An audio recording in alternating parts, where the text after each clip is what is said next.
Hey guys, how's it going? It's the Crypto Analyst here, and I hope all of you guys are having a good morning, evening, wherever you guys are from. And welcome back to another Bitcoin technical analysis. And in this episode, we're going to be talking about the price action of Bitcoin, how it's seemingly broken down, but now coming back up to touch former support. So we're going to be breaking this down, explaining what it means and where I believe Bitcoin's going to go from here. So if you guys are interested, go and stick around for the video, and do not forget to hit the like and subscribe button, as it does help out the channel a lot. But that being said, let's go ahead and dive on into this because there's some crucial information that we need to talk about.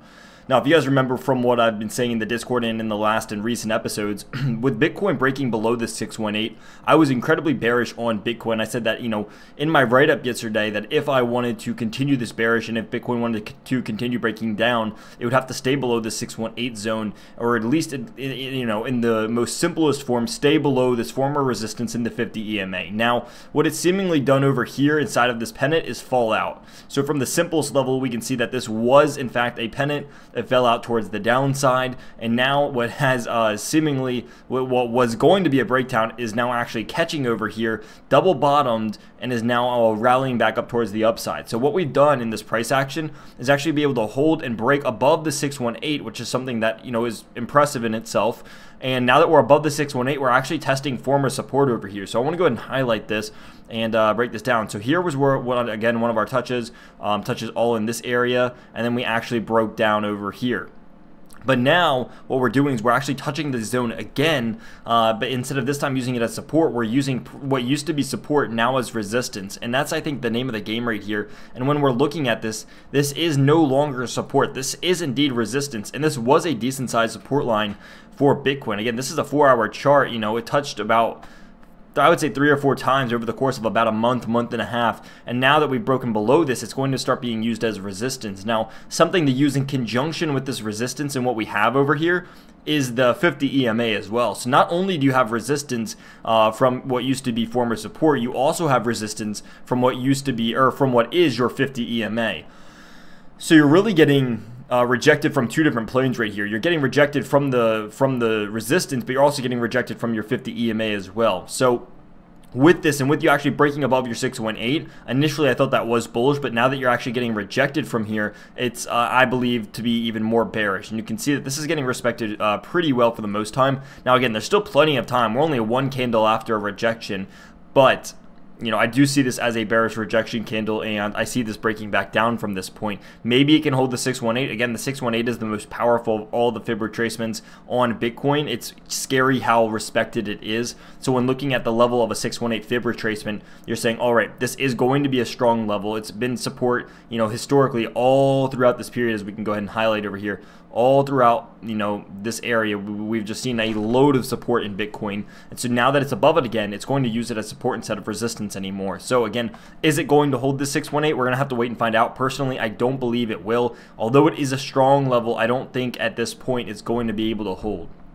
So we're gonna have to see where this goes. If it were to break through, I would the first place I would really see towards the upside. Now, obviously, yes, you have 2 areas that are pretty heavy resistance. Obviously, all this consolidation in here and all this consolidation over in here. You have a lot of candle body closing. It's gonna be something hard to break, but again, nothing too hard, nothing too impossible. If I was looking for immediate targets, I would probably say somewhere around the 200 EMA would be my immediate target for Bitcoin if I was going along this, and if this really does have a breakout from this area. If it wants to break back into the pennant, I would say that immediately you would probably have your 200 EMA along with this consolidation and resistance over here come to this previous candle body closing being a high of 37.64. So that's where, again, I would imagine my immediate target. As this 200 EMA continues moving down and steadying out, I would imagine that these all come into a relatively close area. So again, with this taken into account, this taken into account, and our EMA taken into account, I would place probably my resistance and my immediate target, if this were to break out, somewhere around 3,775, somewhere around in that area. Now, again, that's just a rough estimate. This is not financial, legal, or tax advice in any way. This is just, strictly my opinion for educational purposes. So looking at this towards the downside, since I am bearish, where do I expect this to go? Because this is really, again, kind of no man's land. The fact that you have really fallen out of this pennant, which we said was a bearish pennant, and now that it's fallen out and actually getting rejected, where do I see this going from here? Because we did double bottom. We've used this actually as support several times since then, and actually had a piercing candle even through it. So with this being said, I actually do see us breaking down from this point, and I think, again, my immediate targets, there's going to be a couple of them. You have, again, some support over in this area, nothing too strong, but I think, again, really the real support is going to be over in here, and not really so much this general area as much as I'm saying the double bottom. So we can go ahead and kind of put this line in here to signify that they're, just, I guess, the double bottom in itself, and I guess we'll adjust this just a tad bit. All right, so if I am looking for the double bottom, that's around 31, 34 on the Coinbase exchange. And actually, one more thing. And I guess in addition to the double bottom, I wanted to put in a support over here as well. So we'll get back to the double bottom in just 1 second. But this is actually another thing that I wanted to highlight, the fact that we actually do have resistance up here. And if what we want to do is cut out this wick, we can include all three of these wicks right here. And this will actually set ourselves up for a little bit higher of price action, and maybe even set ourselves up for a bull trap. If this were to pierce back into the pennant and then get rejected and fall back out, it'd be a slight form of a bull trap. I'm going to go ahead and delete this guy. And if we want to actually cut out this wick, what we can do is actually include, again, this will look a lot more clean, because now what we can do is we can get our first touch point, second touch point, now all of this acting as touch points, and this could even be like our fourth consecutive touch point before breaking down again as resistance. So again, we could use this as a resistance. You can really label this either way. It's not going to make the biggest difference, but it is going to make slightly one. So whether or not you want to cut out this wick and act it as a piercing candle, you can or can't.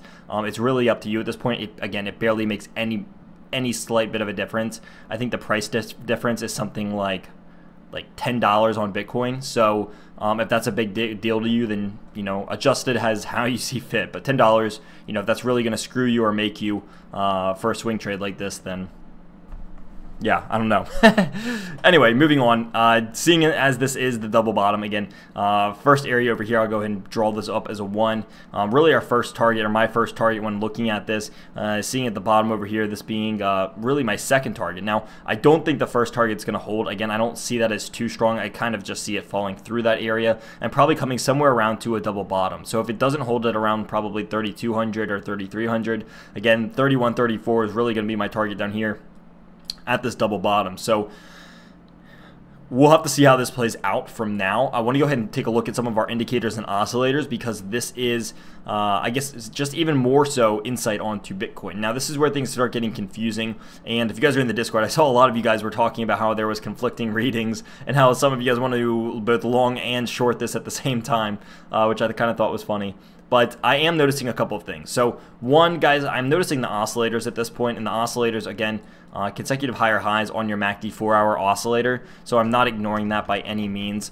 But what I am also looking at is this potentially being like a form of triple bearish divergence on your MACD. So if this stops right here, which again I believe it will, I think you could definitely be setting yourself up for triple bearish divergence on your 4-hour MACD, which is scary. And if you are wanting to long that, this is what I'm looking at. This is really why I'm not, again, another reason why I'm not longing at this point. Well, your oscillators are still pointing straight up. This is not confirmed triple bearish divergence yet. But if this, if this starts rounding off, and if this ends as triple bearish divergence, with MACD being a lagging indicator, it's going to kind of put you one step behind. So I'm assuming that this is going to turn into triple bearish divergence, maybe just double bearish divergence. I'm going to have to wait and see. I'm going to be watching this closely. I am currently shorting Bitcoin at its current price. But again, I'm keeping an eye on this 4-hour MACD as well.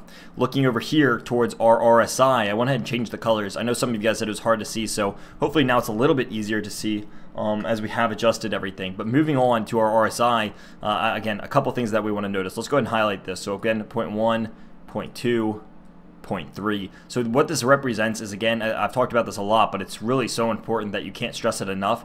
The fact that this is one swing high, second swing high, third swing high, each one being consecutively and consistently lower than the previous one. So keep that in mind over here. And then what we have over here is the same thing except for swing lows being at this point.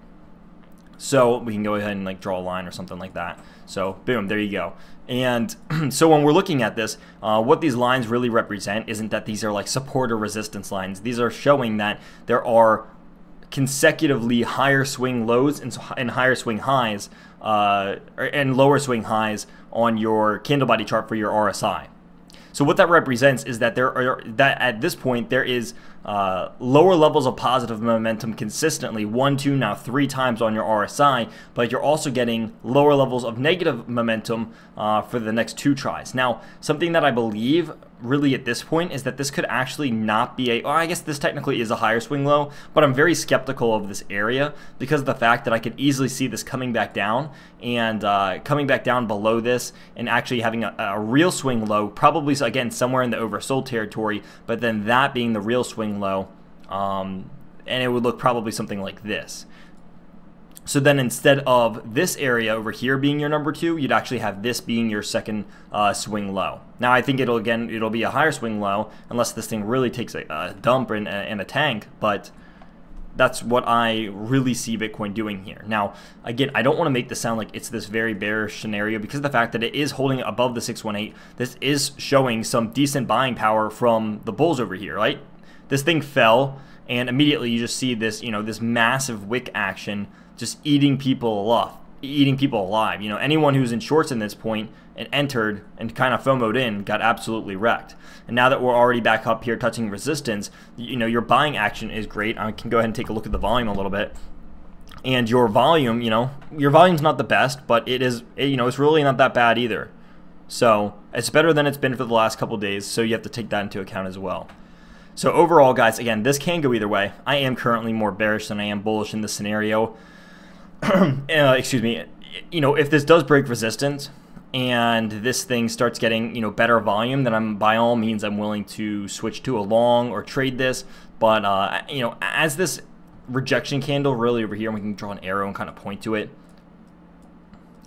Really, with this rejection candle right in here, that's what kind of convincing me to, okay, hey, you might want to short this.